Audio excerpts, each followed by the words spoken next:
테무 알리에서 온 물건 중국에서 한국까지 오는데 배송비가 0원입니다. 그런데 여러분, 이 배송비 진짜 공짜일까요? 오늘은 테무 알리의 초저가 뒤에 숨은 국민 세금과 안전수치 정확하게 말씀드리겠습니다.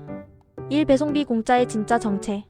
먼저 택배 이야기부터 하겠습니다. 중국에서 날아온 이 소형 택배, 실제 배송은 대한민국 우정국, 우체국이 담당합니다. 문제는 뭐냐면 국제우편 요금이 실제 원가보다 낮게 책정돼 있다는 겁니다. 이 차액은 어떻게 메우느냐? 대한민국 국고, 결국 국민 세금. 쉽게 말해 테무알리 택배 한 건당 한국 국민이 일부 비용을 대신 내주고 있는 구조입니다. 우리는 안 샀는데 세금은 쓰이고 물류는 과부하 걸리고 우체국 적자는 커집니다. 이게 단순 쇼핑 문제가 아니라 국가 시스템 문제라는 이유입니다.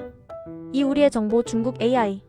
그런데 세금만 나가는 게 아닙니다. 여러분이 구매 기록, 검색 패턴, 가격 반응, 주소 연락 정보, 이 모든 게 데이터입니다. 먼저 가장 중요한 이야기부터 하겠습니다. 테무와 알리는 단순한 쇼핑몰이 아닙니다. 데이터 기업에 가깝습니다. 여러분이 뭘 샀는지, 언제 샀는지, 얼마까지 고민했는지, 어떤 광고에 멈췄는지, 이 모든 게 데이터입니다. 그리고 이 데이터는 중국의 AI 시스템 학습 자료로 활용될 가능성이 큽니다. 왜냐? 중국은 AI를 국가 전략 산업으로 지정했고 데이터는 민간이 아닌 국가 자산에 가깝게 관리됩니다. 즉, 우리가 누른 구매하기 버튼 하나가 중국 AI를 학습시키는 데이터가 될 가능성 충분히 있다는 겁니다. 즉, 우리가 싸게 산 물건 하나가 중국 AI를 똑똑하게 만드는 연료가 될 수 있다는 겁니다. 에이 설마. 하지만 이미 글로벌 사회에서 중국 플랫폼의 데이터 활용 방식은 계속 문제 제기 중입니다.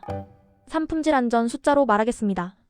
이제 가장 중요한 안전 수치로 말씀드리겠습니다. 한국관세청 소비자원 단속 결과를 보면 해외 직구 제품 중 안전기준 부적합 비율이 약 30에서 40%에 달합니다. 특히 문제 많은 품목은 어린이 장난감, 전기전자 제품, 생활용품, 실제 적발 사례를 보면 납카드뮴 등 유해물질 기준치 초과, KC 인증 미표시 또는 허위 표시, 충전기 보조 배터리 발열 화재 위험, 국내 제품은 이 중 하나만 걸려도 판매 불가입니다. 아이들 입에 독을 가져다주는 셈입니다. 그런데 해외 직구는 소비자 손에 들어온 뒤에야 문제 발견됩니다. 4. 왜 이렇게 싸냐? 국가구조 이야기.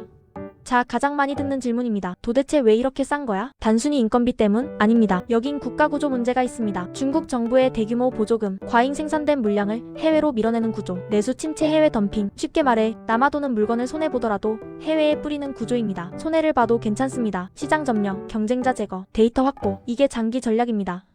5. 결국 누가 피해를 보나?